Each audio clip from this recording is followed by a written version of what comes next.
Professional beginners makeup artist course हम 2026 का बना चुके हैं और आपको ये प्रोवाइड किया जा रहा है।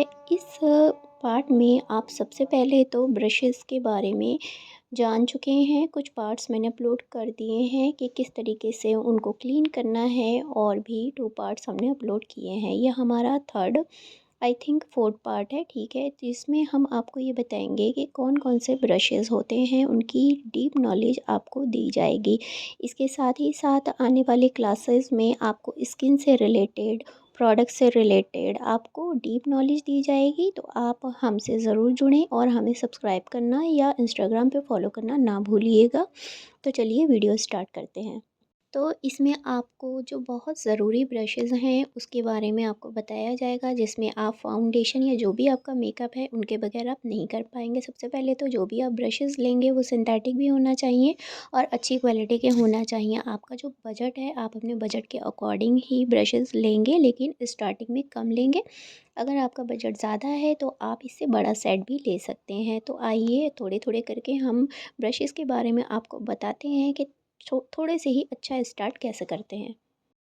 देखिए, वैसे तो आपके 7 से 8 ब्रशेज़ बहुत ज़्यादा ज़रूरी हैं, लेकिन इसमें भी सबसे पहले आप कट क्रीज़ का ब्रश लेंगे। चपटा सा होता है, आँखों के जो फोल्ड होता है ना, क्रीज़ एरिया होता है, उसका यूज़ होता है। इसके बाद में आप फाउंडेशन ब्रश ले लेंगे, जो लिक्विड या क्रीम फाउंडेशन लगाने के इस्तेमाल में आता है। चेहरे पर बिल्कुल बराबर तरीके से फैलता है और बहुत स्मूथ ब्लेंडिंग करता है। अच्छा, ब्लेंडिंग के बाद से याद आया, जो ब्लेंडर होता है ये क्या होता है, ये फाउंडेशन को अच्छे से ब्लेंड कर देता है और उसके साथ ही साथ जो एक्स्ट्रा प्रोडक्ट होता है वो हमारा रिमूव करता है। लेकिन इसको ब्लेंड करने की टेक्निक अलग होती है, वो हम आपको नेक्स्ट वीडियो में बताएंगे। अब हमारा ब्रश आ जाता है जो मोस्ट इम्पॉर्टेंट है, वो है ब्लश का। अच्छा, ब्लश का जो ब्रश होता है ना, वो एकदम गोल साइज से भी होता है और इसको हम ब्लश लगाने के साथ साथ ब्राउज़र भी लगा सकते हैं। अब ब्राउज़र और ब्लश किस तरीके से लगाया जाता है वो हम आपको मेकअप क्लास में बताएंगे, जब हम मेकअप का डेमो देंगे।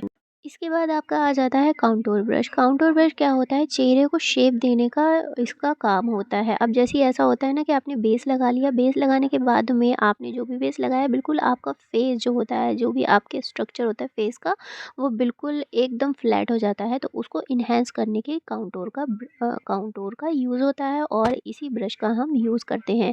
और अगर आप लाइव देखना चाहते हैं तो आप ये तो मेकअप क्लास में ही देखेंगे, जो मैं आपको इसका तरीका लगाने का भी बताऊंगी। Next one is eye shadow blending brush. तो इस ब्रश का देखने का, जो दिखने में ये ब्रश होता है वो फ्लफी सा होता है और इसको फ्लफी होना बहुत ज़रूरी है, क्योंकि जब हम आईज़ पर शेडो को ब्लेंड करते हैं ना तो बहुत ईजीली ब्लेंड होता है। तो ये ब्रश होना बहुत ज़रूरी है, ये हमारे बड़े एरियाज़ पर ब्लेंडिंग के लिए यूज़ किया जाता है। अब इसके बाद आ जाता है हमारा फ्लैट आई शेडो ब्रश। अच्छा, ये ब्रश क्या होता है, जो हमारी आईलिड होती है, हमारे ऊपर कट क्रीज का जो लाइन होती है वो उसके नीचे जो चीज़ होती है वो आईलिड होती है। तो इस पर हम शिमर भी इससे लगा सकते हैं इजीली, और बेस कलर जो होता है उसको भी हम अप्लाई कर सकते हैं।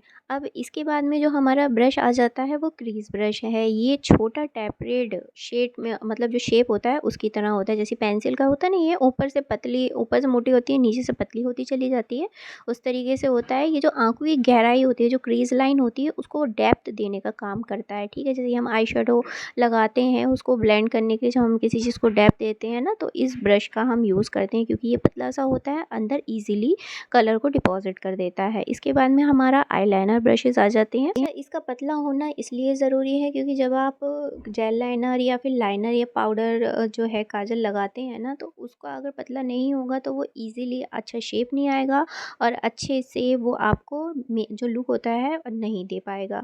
अब इसके बाद में आपका आईब्रो या फिर स्पूली ब्रश आ जाता है, जो हम अपनी आईब्रो को शेप देते हैं, स्पूली ब्रश से भी देते हैं, और आईब्रो का जो ब्रश होता है उससे आईब्रो को फिल किया जाता है। अब आपका आ जाता है लिप ब्रश, जो बहुत ही नेसेसरी ब्रश है। इसमें प्रिसाइज तरीके से लिप को लाइन किया जाता है और एप्लीकेशन की ज़रूरत होती है। अगर आप इसको अच्छे से प्रैक्टिस नहीं करेंगे तो आपका लिपस्टिक बहुत ही जल्दी ख़राब हो जाएगा, तो इसको प्रैक्टिस करना ज़रूरी है। तो हमने अब ब्रशेज़ की जितनी भी नॉलेज थी, जो ज़रूरी ब्रशेज़ हैं, हमने आपको सब बता दिए हैं।